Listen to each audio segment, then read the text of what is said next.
樓間距啊闊啊，所以佢呢一度咧就係基本留得最尾先過去加推嘅。你都知啦，T 區嘅嗰個來源咧就密質得少少，所以咧佢就呢一棟咧就係成個來源最入邊嗰棟啦，可以睇得好遠啊，係咁樣嘅。你嚟到睇樓亦都可以去睇到，但係你再行多2步路咧，我真係行過10分鐘左右啊！天虹大潤發西區市場全部咧係步行可以到達嘅距離。好似我 Hello 各位觀眾大家好，今期節目同曾生咧翻到嗰個星河單體呢一邊啊，屋企樓下停車場。係啦，好似冇乜人拍過 T 區嘅停車場，我印象中好似比較少。係啦，呢個就係 T 區而家嘅停車場，而家係入伙咧就有3棟單位嘅，5、6、7 3棟樓嚇。咁7棟咧就係我哋後邊嗰個區域啦，可以移過去影一影嘅，係啦。咁右轉咧就係我哋嘅停車場出入口啦。咁其實呢家嚟講嘅話咧，入住嘅話好多㗎咯，講真。係好高，啱啱交付嗰陣時落過嚟停車場抌垃圾，抌垃圾，因為我哋抌垃圾要喺樓下嗰啲抌啊嘛，都冇咁多車。而家見因為啲人出晒去，咁梗係仲有車位啦。哇！嗰陣時夜晚喺大華揸過嚟，哇冇車位。點含含嗱，另外你可以睇下左邊嗰度電錶位啊，電錶位到你嘅嗰個充電樁嘅距離就決定咗你安裝嘅費用多少。咁呢樣原則都可以用喺大華要停嘅啫。係30米以內大多數免費，超過30米要幾錢啊？咁呢幾個就肯定唔超過30米，肯定唔使錢啦嚇。所以咧，大家揀位嗰時候咧，可以話呢樣嘢都考量入去睇睇。而家已經好多人裝咗充電樁㗎啦喎。咁我哋其餘嗰2棟樓嘅話，樓下佢係可以俾你咧開嗰個電動車啊入嚟嘅。但係一定要停好咯，唔可以話立立亂咁樣。其實你有冇發覺，即係佢嘅物業咧都算係咁啊？佢規劃咗㗎啦，以前係得咧，以前係得前邊呢個位呢度可以停嘅啫。咁即係停晒喺度啦。咁後尾而家改到連呢度都，原本呢度係停車嘅，而家都改到放電雞電單車嗰啲位㗎啦，係啊。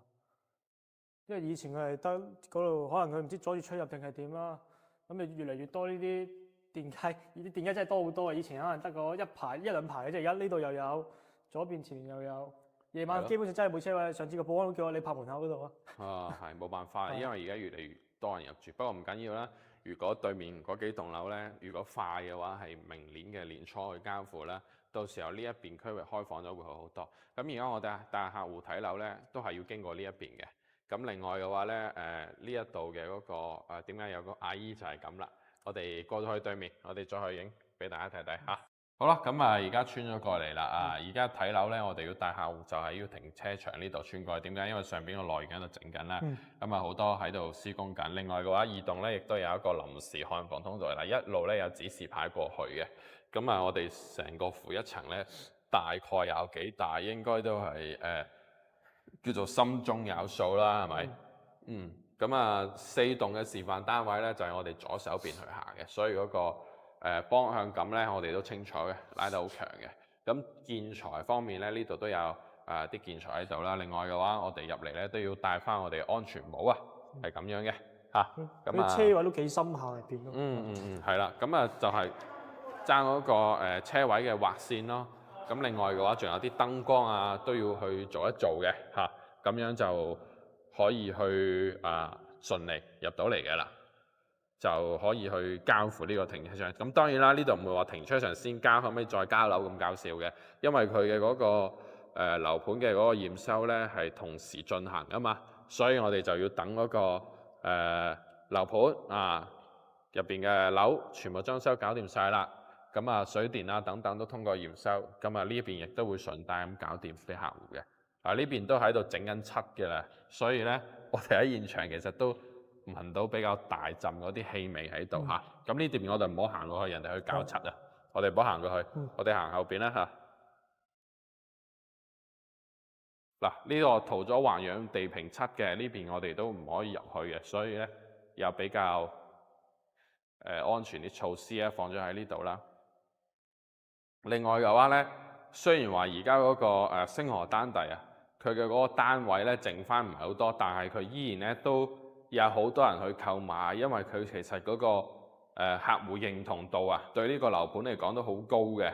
咁加埋佢基本上面剩翻幾十套喺呢度咧，佢係唔會降價啦。講事實嚇，呢邊係佢嘅消防通道，佢哋嗰啲門方便性啲咯，即係簡單啲點都係。係啦嚇，所以每一層咧都會去裝好嘅。咁我哋之前都介紹過啦，係3梯6火嘅嗰個佈局啦嚇。咁呢度亦都係同示範單位一樣啦，做個通力電梯嘅。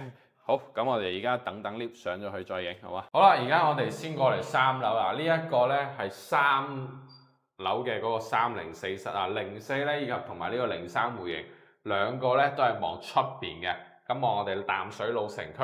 咁呢邊咧就係我哋嘅4棟，3、4棟嘅朝向一模一樣噶。咁啊，先講嗰個呢個擺咗原裝嘅嗰個單位先。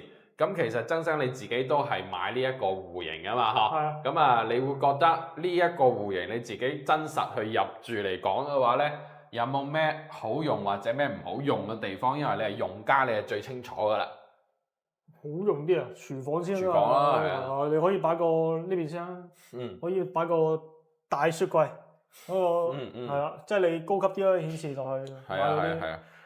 咁跟住同埋佢啲空間設計都好足啊，即係上面好似熱水爐嗰啲咧，你裝完之後都空間感多啲啊。咁但係你下邊去到水喉度就要注意翻，咁有啲師傅就可能唔識裝，驚轉爆牆咧。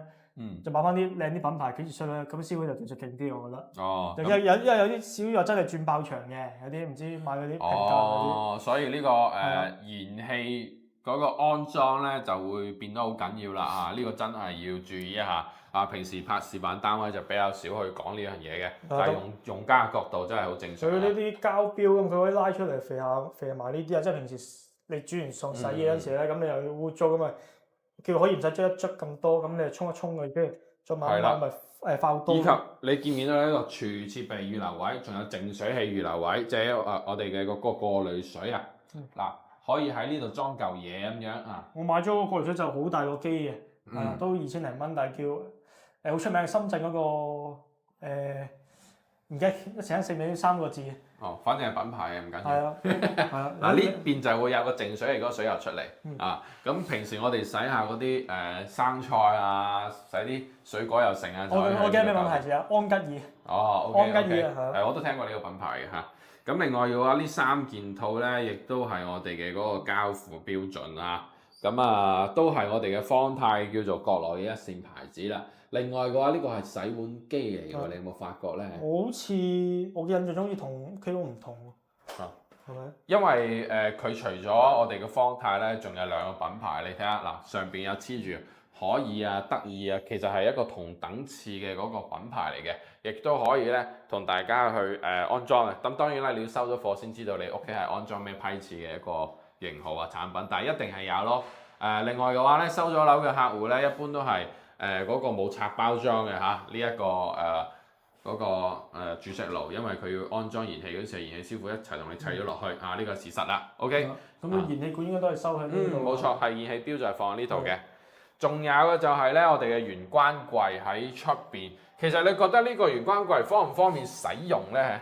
玄關櫃嗱，呢啲呢個後邊㗎啦，呢啲先，呢個後邊加嘅嚇。呢啲係後邊自己加嘅，但係我自己冇加，我想要翻多啲空間感嘅冇加咯。咁其實呢邊都夠嘅，呢啲拉開係啦，咁有塊鏡咁樣，可能都可能照晒，但我唔會照啦。咁呢度上面都有啲隔層啊，係啦，係啊，咁都係放啲日常生活嘢，但係都夠用啊。我都係放紙巾啊嗰啲。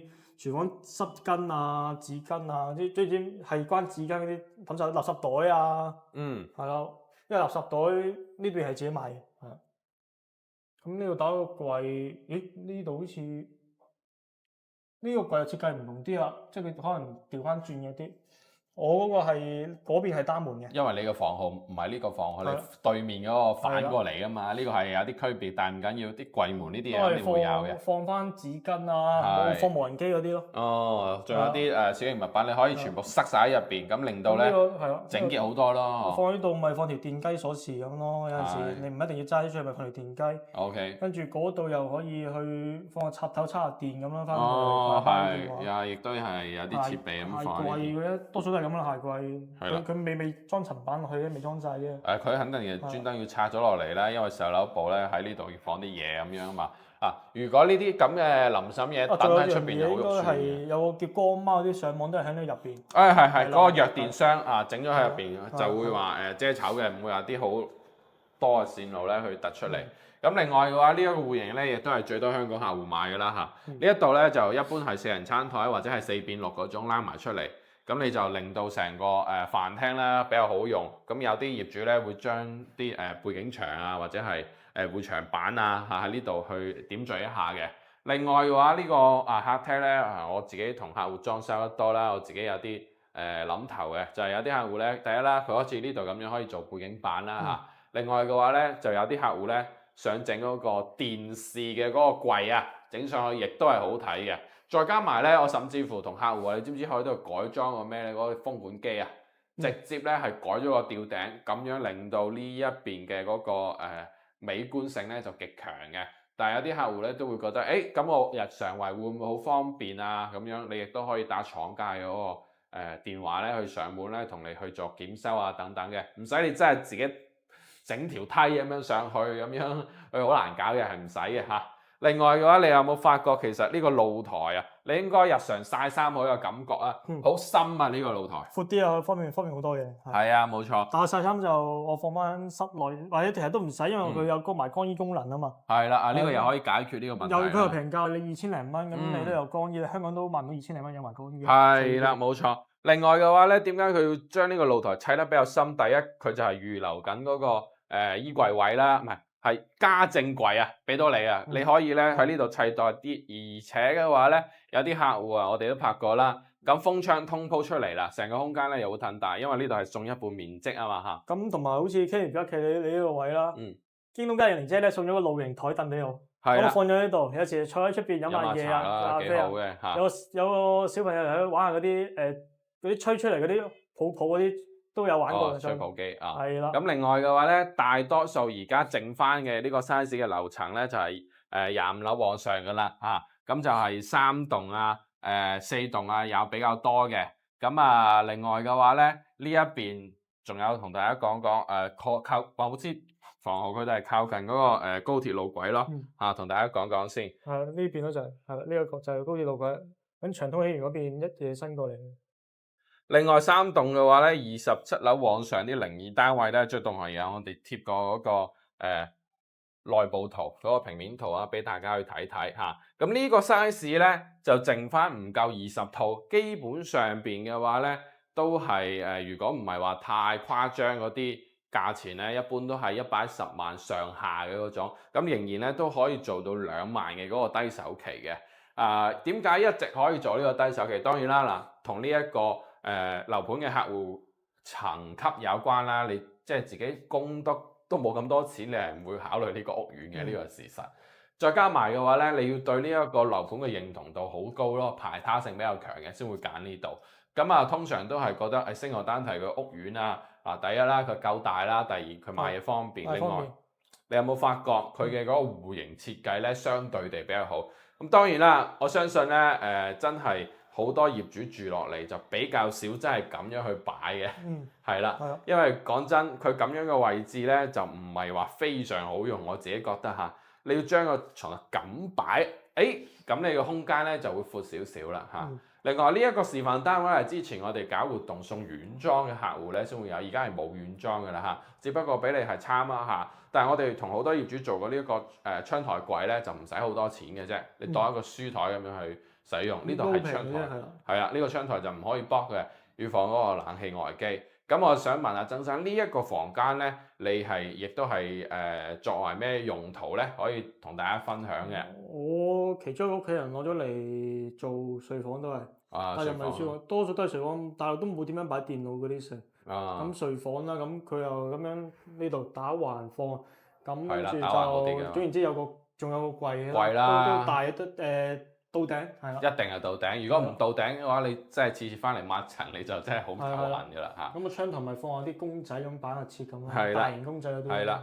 另外一樣嘢我都要提一提啦，呢度咧同大偉庭一樣咧，都係我哋嘅房間係做到木地板啦。佢為咗搭配翻我哋嘅嗰個房門啊，亦都係木噶嘛，所以佢同嗰個顏色咧做到一致之外咧，你有冇發覺出邊嘅地腳線啊？佢都係用咗嗰個同樣嘅配色去做，因為咧佢同大華宇霆一樣啦，所以佢都係想嗰個搭配咧做得比較好啲啦，所以地腳線係咁做。但係我哋有啲客戶咧就將呢度冚唪唥換咗地磚，亦都冇問題，但係要收樓之後先可以搞。係咯，個人喜好啦，但係基本上都 OK 嘅。仲有廁所方面啊，因為廁所嘅話咧，佢呢個 size 嘅話咧就同我哋嗰個大華宇霆啦比較相仿嘅，因為都係直廳啦，有呢種戶型。佢三段式可以拉直之餘嘅話咧，佢咧應有盡有啦，包括上面嗰啲浴室寶啊、浴屏啊呢啲咁嘅東東啦，仲有我哋嘅嗰個鏡櫃啊呢啲咁嘅嘢啦嚇。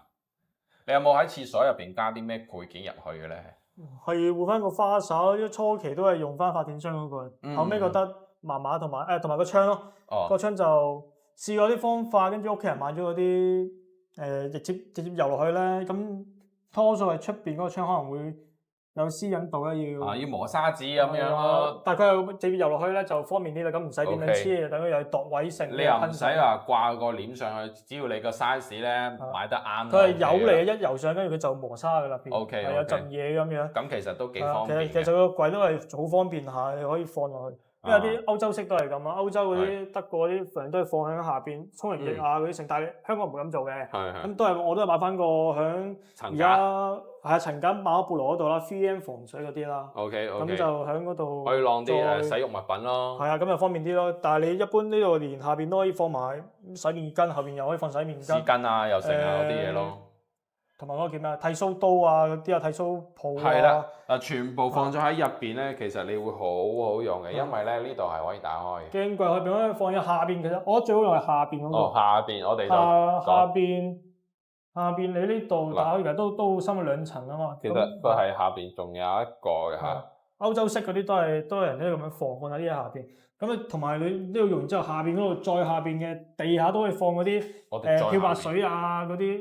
即係去香港買成4公升嗰啲全部等入去，係啊，都得咁大樽都得喎。咁你方面嗰啲空間就大好多啦。所以呢一種咧真係用家嚟我哋睇樓啊，同埋我哋自己啊，即係唔同嘅嚇。所以呢啲好細埃，但係咧我哋生活上邊咧去遇到嘅啲小地方咧，你就可以真係用得到啦嚇，比較真實少少。另外呢個亦都係一般客房。咁當然啦，示範單位咁樣砌，你唔一定要係咁砌嘅。我同佢差唔多嘅，但係呢度，因為佢呢個類似如果係陽光房咁樣，其實都咁樣擺，但係實都空間感都好足下。不過呢個樓盤就係冇陽光房，真係正式嘅房嚟嘅。咁我哋有啲客戶點做咧？呢一個位置做榻榻米拍上去，咁你就做床啦，咁其他個空間你就可以預留大啲咯。因為呢個房間佢就唔會話非常大啦，咁但係咧都係有預留一定嘅衣櫃位啊，去到俾到大家。呢個就係點解我哋星河單體咧一路有好多本地客戶支持嘅嗰個情況啦嚇，因為佢嘅嗰個戶型設計係唔差嘅，而且嘅話咧佢裝修質素呢樣嘢又真係要提及少少嘅，佢係唔差嘅。咁對於好多發展商嗰啲高層啊，就算其他樓盤佢都有一套星河樓嘅，呢個真係事實。係銷售都有知道。係啦，仲有好似係咪隔離棟定同座唔一座？係咧隔離棟嘅佢自己都買咗。咁呢一邊咧仲有你90零方咧，你2個廁所都可以拉直，而且嘅話係有一個窗俾你。我最中意佢嘅設計係智能馬桶。智能馬桶。好似酒店式咁樣。OK， 咁其實佢有咩智能？因為我冇喺呢度踎過，我肯定唔知啊。會嗰個叫咩啊？電暖板咯。OK。電暖板咁跟住有時你沖廁，咁有啲酒店係喺隻腳度，即係好似咁樣。即係好似咁樣攞隻腳。可以踩嘅，咁樣第一遞咧就可以，但係酒店先係咁，呢度唔係，呢度係喺側邊呢度咧摸一摸，最入邊嗰粒掣。OK。跟住咧，佢一沖水嗰下就有啲噴射式嘅水，咪好似酒店式咁。但係實都用水費唔貴嘅。係呢度水費唔貴，但係咧其實就唔會話用起身好複雜嗰種類型咯。係啊，同埋你入邊沖涼嗰啲都，但係又係都酒店有好多酒店都一定係呢啲踏板。係，因為你可以晾條毛巾上去啊嘛，最簡單就係咁咯。係。所以就令到好多客戶咧都比較中意呢種類型。咁啲櫃都係下邊一樣，又係擺下啲嘢啊，下邊又擺嘢咁樣。係啦，下邊又可以擺啲拖鞋又成啊，咁亦都係呢一種磚咧，令到成個空間咁睇上去又闊落啲啊。咁跟住有啲咪可以做嗰啲黐啲掛鈎，做啲地拖啊，或者係去再裝嗰啲毛巾架等等之類嗰啲嘢，呢啲就比較實用噶啦。咁啊入到嚟咧就係我哋嘅主人房呢個空間啦嚇。如果你嘅床咧就買到真係好似佢咁大嘅話咧，你就做唔到3B 落床啊，冇辦法啦。另外佢好在咩咧？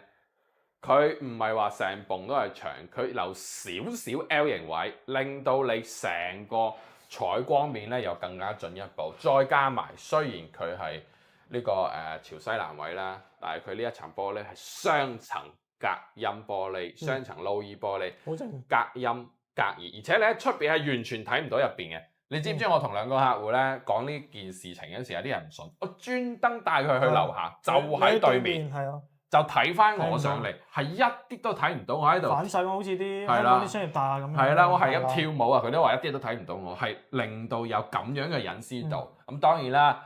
我哋俗稱一分錢就一分貨嘅，咁你買咩樓咧都係咁樣噶啦，所以人哋嘅樓盤咧點解個均價貴少少，就係睇完係呢啲咁嘅方面。不過最大嘅感觸位啊，係呢度係即係淨計主人房呢度啊。仲正過私家醫院嗰啲咁，因為私家醫院嗰啲，因為之前話上嚟休養啊嘛，有星期咪好得閒嘅。係啦。跟住我上嚟休養，即係仲正過私家醫院。你私家醫院嗰啲私人房都係。有啲細間咧就好鬼細咁啦，咁但係佢嗰度就即係個主人房啊，又空間又大，咁跟住我自己又可以即係做啲三邊落床咁樣，咪咁咪仲正過私家醫院嘅房。係，所以咧我哋上嚟啦，退休啊、長住好啊、休養好、度假好，其實令到個空間咧都幾大嚇，唔會話非常之細啦。你消費又平，我係咁又煮唔到飯喎，咁咪叫外賣咯。又送到方便嘅，又有優惠券嗰啲美團。係，你呢個咧就同大家再介紹下06號房，只有4棟咧先有呢度。咁而家全部高層啊，得翻嗰幾套，呢個雙龍寶珠戶型嘅。咁呢一個 size 係1班17平方啦，佢做到咧飛機戶型。咁呢一個 size 其實係我賣咗幾年星河單體以嚟咧，我第一張單成交嘅就係呢一種戶型嘅。咁當時嗰個客戶咧，亦都同大家分享睇嘅係咩咧？廚房好大，真係大。咁再加埋咧，一般屋企人住嘅人咧多少少，佢先會考慮呢個戶型。另外，你有冇發覺我哋攝影師後邊嗰個玄關櫃嘅嗰個位置咧，其實都係叫做比較闊落少少嘅。係啊，大好多咁嘅 L，呢度都有打開入面，係嘛？冇錯啦。你掛埋衫都冇問題喎，叫做係可以做到咁樣嘅情況嚟嘅。佢廚房度我見到啦，屋企就係老闆牌，所以頭先嗰個一睇就知道係唔同啲啦。OK 所以呢度有啲區別。好似呢度嘅雪櫃好似更加闊啲係嘛？係啊，更加闊啲嘅，因為佢個廚房大啊嘛，所以就變到咧我哋呢個單位嘅採光啊、通風係做得比較好嘅。再加埋咧入到嚟咧，兩邊房間咧都可以左右兩邊咧去分隔開嘅。另外嘅話咧，佢都係嗰種叫做兩個房間咧有一個廁所咁樣嘅戶型去分佈，嗰邊又係兩個房間，咁啊中間主人房又有一個廁所。同樣地，呢種廁所咧佢都縮得唔係話好誇張啫嚇。咁呢個亦都係廁所比較大嘅。咁我哋而家木馬湖咪都有雙龍寶珠單位咩？佢真係賣得比較快，佢126。咁呢個位置佢取代嘅就係陽光房，但係個廁所就工位嚟講佢拉唔直，佢係做鑽石型嘅。咁當然啦，價錢都爭好遠，呢個就要自己去斟酌下啦。另外嘅話咧，佢呢個房間咧就係細少少嘅。咁對比於我哋木馬湖嗰個係木馬湖大啲嘅，佢呢個房間就細少少。咁有啲客戶就會作為書房啊，或者係臨時客房頂下檔嘅。咁左手邊我哋仲有一個房間，呢個房間就會大啲嘅。雙龍寶珠一般褪前邊嗰啲房咧就會大聲少嘅咯。係啊，所以我就覺得咧呢一個單位嘅嗰個第一開間大啦，第二嘅話咧佢令到我哋朋友又好啊、親戚又好，一入到呢個空間啊，你會覺得好寬闊。呢個就係好多客戶中意呢個戶型嘅重要原因。佢覺得呢度好大。但係我自己比較懶嘅，我次都係買最細啲，唔想拖咁。係啦，咁呢樣嘢，因為唔同啦。係啦，個人嘅需求唔同啦，我就同大家講啦，呢一種單位咧，你真係要人可能住得比較多啊，或者你真係有呢個需求，你買呢個 OK 嘅。如果你人住得比較少，可能你搞衞生，你會覺得好頭痕。但係呢種戶型亦都有一個重點係咩咧？佢唔好似直廳咁，你個走廊位好長。你睇下嗱，左邊呢一忽你嘅走廊咧就得咁短嘅啫，短到不得了，你行2步路都唔使就已經完咗。呢一邊亦都係唔使2步路左右，你1步半咧就可以行晒。佢嘅走廊短啊，令到我哋嘅開間可以做到好大。係啦，咁有啲客戶咧，佢就話通鋪啊，封窗再褪出去咧，仲有一大。不過咧呢一邊咧就係望內園嘅嚇，所以就中低層冚唪唥賣晒啦。佢就剩翻咧啲高層單位，仲有嘅就係咧佢望內園嘅嗰個情況咧，就而家剩翻嗰啲單位又睇唔到啦，講真。但係你高層咧可以望穿過去睇下對面，亦都同時咧睇下呢一邊嘅嗰個內園嘅嗰個情況咧，點解唔可以由呢度地下1樓可以穿上嚟？即係佢執緊嗰啲園林咁咯，呢度都起咗少少咁。冇錯啦，我哋就會慢慢褪過去咯。內部裝修內外立面一查，咁就可以交貨噶啦，係咪先？你睇下當時對面7棟小刀層，講真，我哋賣到14000幾蚊嘅都有。而家好多客戶都已經入住咗，其實我都覺得係一個唔錯嘅事情啦。因為講真，2年幾時間好快啫嘛。真實入住啦，人哋都攞緊個洗衣液喺度洗衫。呢一棟係我哋公司作為第一批銷售呢一個樓盤嘅中介公司嚟噶嘛，所以我哋肯定好清楚，每一棟都有我哋嘅業主啊，每一棟咧都有好多嘅香港人咧過到嚟購買。當然啦，佢哋嘅購買原因就唔同，但係咧我發覺佢哋中意星河單提嘅嗰啲選擇嘅理由咧就比較高度一致嘅，呢個真係事實。因為淡水咧就冇乜盤可以做到咁成熟嘅一個配套啦，再加埋物業好再加埋佢嘅嗰個間隔好都做得唔差。不過有啲槽點衰在個 T 區嘅地塊唔係好闊，係呢個事實。呢個房間咧就係最大嘅客房噶啦。你會發覺，就算你唔做榻，同埋呢一度做張床，你都仲有好多位置，係咪？咁你嗰間房又可以擺下嘢，或者好似嗰陣時話大圍亭啲人會攞嚟做飯廳又得，私間房飯局咁樣又得。冇錯。另外仲有主人房，主人房嘅私密性咧就強些少嘅，亦都係第一個洗手間嘅。咁另外咧，亦都有個槽點咧，同大家去講嘅，就係咧呢一個冇窗嘅問題啊，冇辦法啊。呢一邊嘅話咧，交付標準肯定唔會黐個黃紗網俾你嘅。另外嘅話呢一邊要做衣櫃就頂籠喺個窗台上邊做，佢唔可以話做得非常嘅，除非你呢度全部做咗佢，橫掂你呢個窗都開唔到啦。咁其實就唔算係一個南北通透嘅一個房間，可能有啲採光但係冇通風呢個事實。不過咧呢一個 view 咧望上去就唔會話太差嘅，呢個事實。都係講嗰句啦嚇，自己中意啫。OK 嘅。有啲人又中意望街，我中意望街多啲嘅，係咯。係啦，冇錯，就係咁咯。呢個就係我哋06號房。而家講咗咁多啦，我哋呢2個 size 都係差唔多啦。就係我哋4棟，就係而家現成嘅，剩翻2個 size 嘅啫。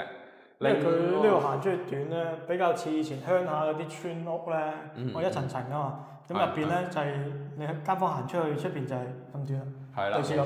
係啦，咁仲有我發覺，即係星河單體呢個 T 區咧，佢物都有嘅好處，嗰啲樹冇冧你有冇發覺？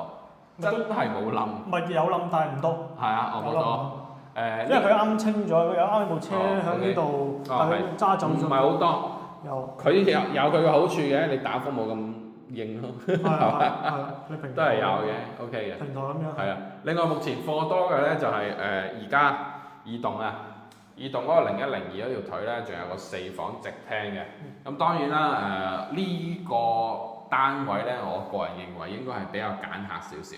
你好似冇上過去係嘛？2棟嗰個0102。冇上。咁而家同你過去睇下嗰個會嘅。OK，let's go。好啦，我哋上到2棟嘅，我哋3樓0102咧呢度直廳嘅4房。咁呢一度01號房咧就係我哋擺咗家私家電嘅，亦都係做咗軟裝啦，嗰個效果。你應該都係第一次上嚟係嘛？第一次移動咯，係啊。上次話上嚟又落雨，跟住又唔夠時間，佢又關門啦。嗱，你有冇發覺呢一種同埋啱先嘅雙龍普珠嘅廚房有啲相似，嗰個空間感啊？但係佢又細少少。但係相對於細咗少，因為佢開間冇咁大。係。另外嘅話咧，呢度出嚟啦，就同你嗰個98平方啦，都差唔多佈局啦。客飯廳全部褪埋一嚿。咁另外嘅話咧，好在咩咧？佢嘅嗰個樓間距闊所以佢呢一度咧就係基本留得最尾先過去加推嘅。你都知啦，T 區嘅嗰個來源咧就密質得少少，所以咧少少係啊呢一棟咧就係成個來源最入邊嗰棟啦，可以褪得好遠下嘅，係咁樣嘅。佢下邊咧到時候都係來源嚟㗎，所以見到啲挖機係咁揼揼喺度做嘢嘅。哦 OK 嘅。另外嘅話咧，就算係落雨好啊，太陽曬到爆炸，嗰啲工人都喺度做緊嘢。係咯，係啊，冇啊，你要交貨咁啊，係啊。呢一棟就係冇嗰個98平方嘅，因為呢度咧就係兩梯四戶啊，呢一邊係兩個118嘅即係嗰個直廳啦，後邊仲有個南北通嘅嗰個4房就冇啦。另外嘅話咧，佢每個房間咧都好平均，唔會話邊個房間特別大或者特別細。當然啦，主人房肯定大啦嚇，其餘一個房間咧個空間感咧都還可以。不過我亦都要提出一個缺點嚟嘅，呢一個走廊就掹得比較長。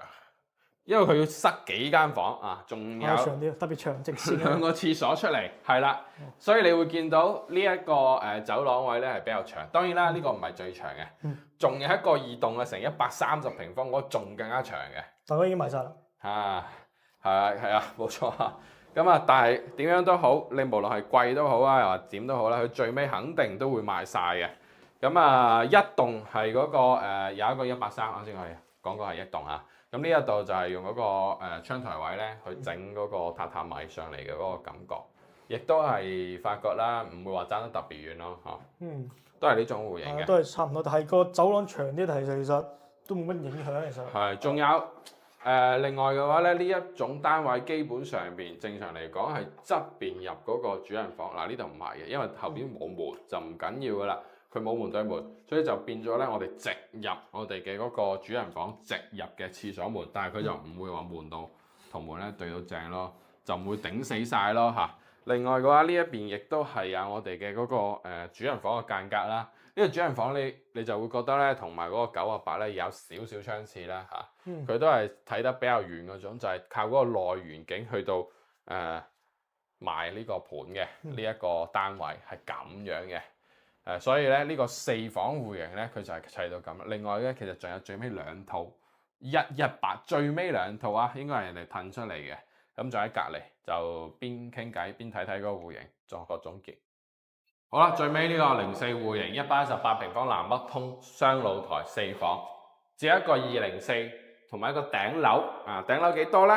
就係我哋嘅3104，以及對面03。因為入嚟有啲唔同嘅個彎位啊。佢為咗兩個大單位03、04唔好門對門，佢就打斜少少啊，係咁樣設計嘅。好早就係已經咁樣去砌。嗱，而家見到而家見到呢個高鐵。冇錯，呢個我都係同大家要講講。但係嗱，好靜嘅閂晒窗。少少聲咯。呢一棟單位係目前在售嚟講嘅話咧，距離我哋高鐵路軌最近嘅03同埋04朝北嘅嗰個。但係好似頭先咁啦，其實你試話單一樣嗰啲玻璃雙層，佢已經好靜好靜。隔好多。少少其實。而且我發覺咧有一點重點，我成日都要提啦。呢一個咧係餐客同寬嘅，係成個惠陽大灣目前所有在售嘅雙露台南北通，唯一一個 size 可以嘈到餐客同寬，其他係唔得嘅嚇。一般都係飯廳窄少少，客廳闊少少，但係呢度唔係。另外如果我哋僅係3樓嘅啫，你有冇發覺其實係好通透嘅，所以令到呢個房間咧、客廳咧，亦都多人買嘅。係咁嘅，算特色戶型咯。有啲客戶就喺呢個南北通同埋啱先01、02嗰度去作為選擇。咁啊，呢個真係唔係好多，夾埋對面03得個3套單位啊。咁啊，仲有個每個房間都比較均真少少，你會發覺啊。咁啊，同時嘅話睇到差唔多就要總結下而家目前嘅 T 區啊。T 區咧係進入咗我哋嘅嗰個銷售尾聲狀態啦。賣完呢個盤嘅話咧，售樓部好多人咧，都要去再揾其他地方去做嘢啦啊！咁我亦都係知道咧，有啲銷售已經係離職咗啦。所以話咧最尾嗰陣咧就係、是、你如果真係覺得呢個樓盤可以嘅，就盡快過嚟睇，因為一博取就已經係冇嘅，冇得賣嘅，賣一套少一套冇啦，以後星河單係都冇樓噶啦，所以係絕版戶型嘅啦呢種，買一套少一套噶啦。所以咧都係嗰句，而家就剩翻嗰幾廿套單位，成個樓盤喎。唔係話揸呢一棟嘅喎，咁當然啦，價錢唔一樣嚇。基本上4房戶型咧都係150萬上下，3房戶型咧都係110萬上下嘅。越高越貴嘅，可以做到2萬嘅嗰個首期咧就可以去供樓噶啦嚇。咁啊呢度一直銷售都好穩定啦，以及假地都係叫做淡水嘅高檔社區嚇，叫做現成配套，再加埋幾個月咧就可以交層樓俾業主啦嚇。我覺得呢啲優點咧都係好多人去關注，重要嘅就係咧每一個買星河丹嚟嘅客都係因為深汕高鐵而買呢度嘅。如果冇深汕高鐵，我估計咧應該買呢度嘅香港客少咗一大半。咁可以關注下咧而家最近咧我哋拍嘅深圳高鐵嗰個工地啦，而家新嘅嗰個惠陽站出入方式有啲唔同啦，買飛等等我全部拍晒，你亦都可以了解到點解咁多香港客係中意呢度嘅。咁可以話咧，成個惠陽區裝修裝得最好嘅就係我哋呢一度星河丹泰同埋大華悅庭可以排得上名次。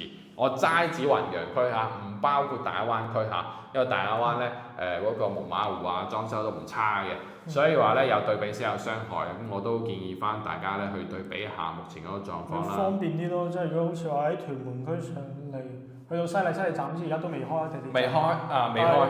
我諗其實都係1個鐘已經到惠陽。係啦你要林總總加埋我哋等車同埋我哋嘅嗰個打車翻嚟嘅時間咧係要嘅。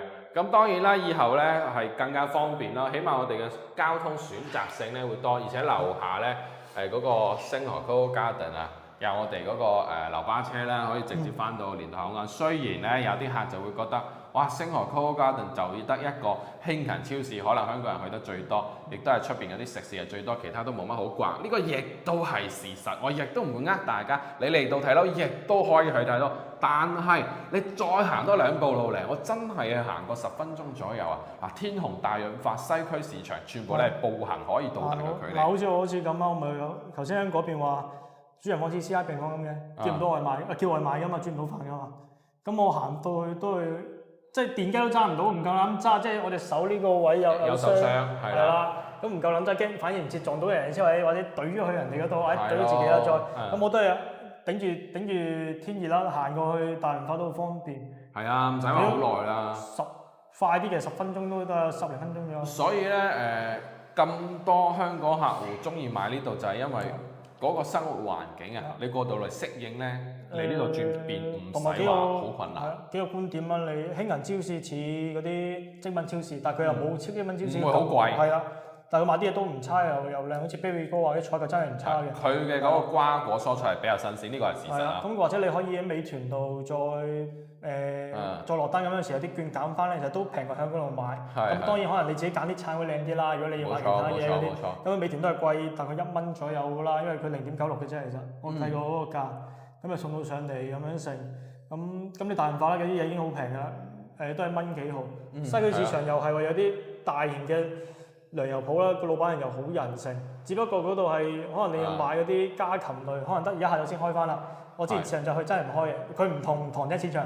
塘仔大華悅庭嗰度就長期都開嘅，有見佢。我問過嘅話唔休息嘅，係啦，即係魚檔係啦，咁雞檔都未問，但下陣間去就再問一問，係啦，咁對面同埋可以開車去咧，你買餸啊嘛，咁我揸車嘅喎，咁唔係揸電雞喎，你揸車你都可以泊喺呢個天虹度，或者去大潤發有2個鐘免費，你行2步路係好近嘅。嗱，大潤發免費就可能係咪唔使消費？真係唔使消費。嗱，如果天虹嗰度咧就好方便嘅，就你買杯星巴克又得，我問過買杯星巴克，即你有任何消費，哪怕你買支水都2分都冇問題嘅。你去翻嗰個服務台度話買咗嘢，跟住免費停車2小時。因為我嗰個星巴克係喺美團嗰啲買啲折卡買，佢都收都可以停，咁係比較方便，又方便停車嗰度。係啦，因為我自己去嗰度買餸我都係咁停嘅，包括我媽去嗰度買餸我都係咁停，所以就唔使話太擔心。哇，西區市場如果冇停車位點算？就算你唔揸車好，你行路去咧，你都可以行得到。咁就令到咧，其實你買呢一層樓，當然啦，你個地段。你嘅嗰個裝修質素你嘅樓宇本身嘅嗰個地價同埋呢個交通係一部分，好重點嘅就係你附近嘅配套係唔使等嘅。係啦，我覺得最重要係啦最重要係買嘢。咁有啲人成日話你唔係成日買，咁你買真係要必須㗎嘛啲。係咯，仲有嘅就係咧，你記唔記得我哋嘅 T 區下邊負二層係有規劃嘅巴士總站以及菜市場嘅喎？佢計劃緊係啦，但係佢而家未係。咁我相信到時候呢幾棟樓咧，佢交付之後嘅話咧，嗰個入住率而家都已經高到不得了啦，何況到時候咁你抽住都唔使咁辛苦，即係你交到一抽住咧有條痕又耐。即係有時你行去半個鐘，抽翻要半個鐘嘅話，嗰啲太遠啦。咁呢度其實幾十零分鐘嘅都好近。而且我加埋咧，你可以想像下啦，到時候如果呢度冚唪唥交付啦，深汕高鐵開通咗之後，令到你咧唔使1個鐘咁樣就可以往返我哋嘅嗰個深圳以及我哋嘅惠陽。撳 lift 落去樓下，你就可以買餸，出到門口行5分鐘、10分鐘，就係興勤超市、天虹大洋飯。我諗翻到香港最快可能1個鐘都得嚟啫。係咯，所以我就話咧，其實呢一度係超級方便，令到你覺得自己唔係喺惠陽，係喺深圳嘅某一個地方，係可以咁樣嘅。所以咧，人哋貴喺邊度，肯定有佢嘅道理。點解人哋咁貴都賣得出？剩翻就係得嗰幾廿度，亦都有佢嘅道理。咁我亦都係相信咧，大家識諗嘅客戶咧，你自己去分析呢樣嘢咯。再睇睇咧相關視頻咧，去研究下。咁再過嚟對比下木馬湖呢度，甚至乎你睇埋慕雲溪谷都冇問題嘅。我哋可以組一個睇樓團嘅，係嘛？咁亦都係非常之感謝啦，曾生即係今次咧同我哋分享咗咁多，包括埋咧佢98平方自己入住嗰啲真實體驗以及放嘢嗰啲。係啊，如果你講一講呢個揸車咁，你慕雲溪嗰邊都係鄰近東莞。呢個去東莞都好方便啦，其實都係有嗰個叫咩？我想知道。但係深莞為紅色講先，係啦，都可以去到。所以自駕咧，其實呢邊嘅嗰個總之唔使錢。係啦，唔使錢嗰啲高快速路咧，其實你都可以享受得到嘅，OK 嘅。係啦，咁即係都係嗰句啦，可以過嚟感受下。個寬性即係方便性呢個樂趣多啲啦，同埋你唔似即係中山啲，你嗰啲係走一班車，你等半個鐘先有。呢度你走班車，我搭地鐵，我搭地鐵去到沙田再駁車過嚟都得啦。係啦，所以唔同啲嘅。所以我哋俗話講，百聞不如其見，都係嗰句，上嚟自己去感受睇睇先算，好冇？咁我哋今期節目就先拍到呢度啦，下期節目再見，拜拜。